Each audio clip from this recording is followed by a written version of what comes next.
Hello everybody, welcome back to the channel. It's so good to see you. You know, I'm always looking for the next great adventure, the next place that just makes you say, wow. And today we're going on a journey to a country I absolutely adore, England. But we're not just going to the places you've heard of a million times. No.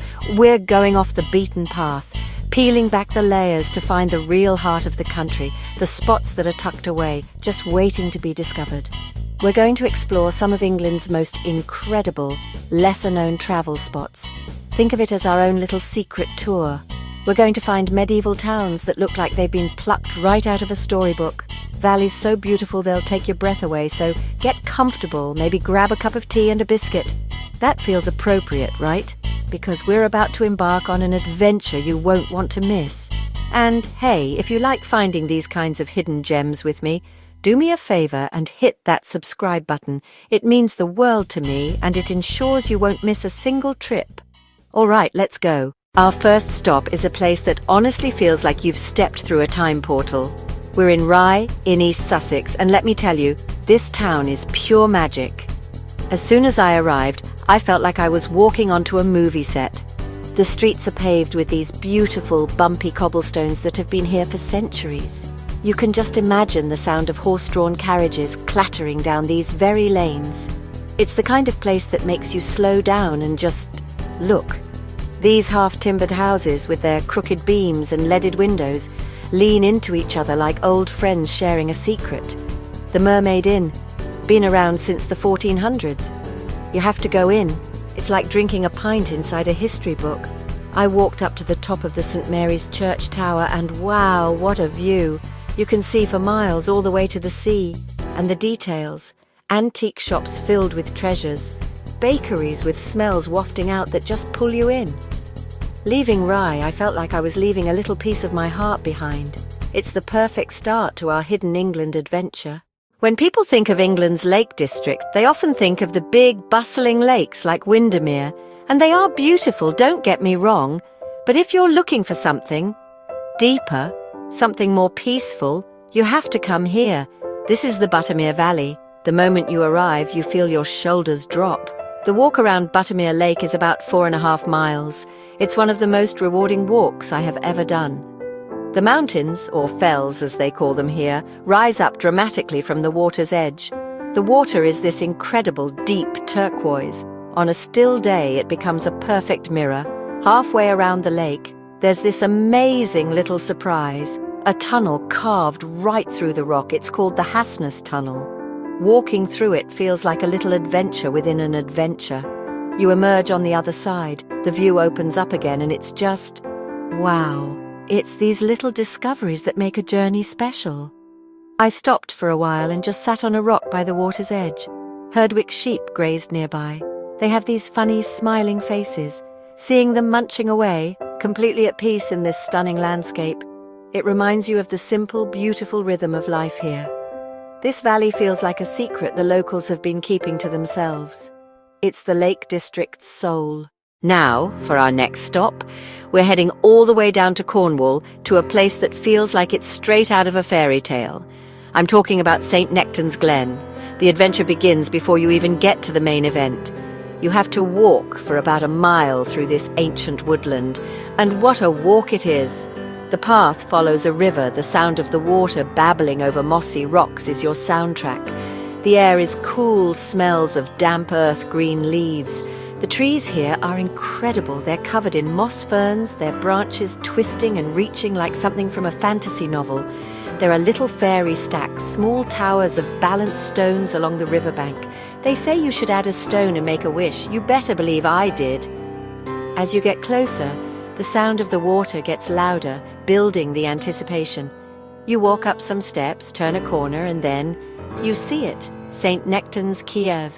It's this spectacular 60-foot waterfall. It has carved a hole right through the slate rock, creating this perfect circular opening through which the water cascades in slow motion into a beautiful plunge pool below.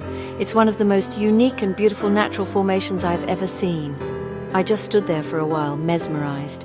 The spray from the waterfall feels amazing on your face. You can actually wade into the shallow water at the bottom of the falls. I took my shoes off, and the cold water on my feet was so invigorating. Leaving the glen, walking back through the woods, I felt completely refreshed, almost cleansed. St. Nectan's Glen is a reminder that there is still magic in the world. You just have to know where to look for it. All right, after all that walking, I'm getting hungry. And lucky for us, our next destination is a paradise for food lovers. We're in Ludlow, a market town in Shropshire, right on the border with Wales. And let me tell you, this town knows how to eat. It's often called the foodie capital of England. And as soon as you arrive, you understand why. The streets are lined with independent butchers, bakers, delicatessens. The heart of the town is the market, which has been running here for over 900 years. I tried a piece of Ludlow blue cheese that was so creamy and tangy. Then I had a sausage roll from a local baker that was, without exaggeration, life-changing. The pastry was flaky, the sausage meat was perfectly seasoned. It's the kind of simple food, done exceptionally well, that I live for. But Ludlow isn't just about the food. It's also an incredibly beautiful town, with over 500 listed historic buildings, and towering over it all are the magnificent ruins of Ludlow Castle. I climbed to the top of one of the towers in the castle, and the view over the town and the surrounding countryside is just spectacular. You can see the River Tame curving around the base of the castle, and the green hills of Shropshire rolling away into the distance. Ludlow is a town that feeds you, in every sense of the word. This is a town you come to with an empty stomach and leave with a full heart. When you picture the Cotswolds, you're probably picturing a place exactly like this. Welcome to Bybury, a village so impossibly pretty it could have been designed by artists and dreamers. William Morris called it the most beautiful village in England. It's breathtakingly charming. The main attraction is Arlington Row, a row of weavers' cottages built in the 1380s. Yes, the 1300s. Originally a monastic wool store, later converted into homes for weavers in the 17th century, made from honey-coloured Cotswold stone, with steep-pitched roofs, huddled along the banks of the River Colne. The river flows gently, crystal clear. You can see trout swimming in the water. Bybury is more than one pretty street. It's a living village, not a museum. People live in these cottages and tend their gardens. I visited Bybury Trout Farm, one of England's oldest, founded 1902. Thousands of trout in the ponds. You can buy their smoked trout in the shop. It can get busy in summer, but come early or late for quiet moments when the village feels yours. A place to slow down, take a breath, and soak in the prettiness. From the gentle hills of the Cotswolds, we're heading to the dramatic, rugged coastline of Yorkshire. This is Robin Hood's Bay, and wow, does this place have a story to tell. It's a fishing village that seems to defy gravity, tumbling down a steep cliffside to the sea. The houses are packed so tightly together it looks like one might fall into the next. And the streets, they're not streets. They're a maze of tiny, winding alleyways and hidden steps. They say you could get from the top of the village to the bottom without ever stepping onto the main street. And there's a very good reason for that. This place was a hotbed for smuggling in the 18th century. Tea, gin, rum, tobacco. Every house is said to have had a secret passage or a hidden cellar connecting it to its neighbour. As you walk through these narrow passages, you can just feel the history. You can imagine the hushed whispers, the secret knocks, the sense of danger and excitement. When you finally emerge at the bottom, you're greeted by the raw power of the North Sea. The bay is stunning, with high cliffs on either side. At low tide, a huge rocky beach is revealed, and it's a paradise for fossil hunters. Ammonites, other ancient fossils, I spent some time just beachcombing, turning over rocks, feeling like an explorer. I stopped in one of the old pubs down by the harbour, a place that would have been the centre of the smuggling operations. Robin Hood's Bay is a place that reminds you that some of the most fascinating stories are hidden in the most unlikely of places. For our final hidden gem, we are going somewhere you would never guess is in England. We're taking a boat or a tiny plane 28 miles off the coast of Cornwall to the Isles of Scilly. And when you arrive, you'll think you've been transported to the Caribbean. I'm not kidding. The beaches here have sand so white and water so turquoise, it's just unbelievable. This is an archipelago of over 140 islands, though only 5 are inhabited. I'm on the main island, St. Mary's. but it's easy to hop on a boat and visit the others. The climate here is incredibly mild, thanks to the Gulf Stream.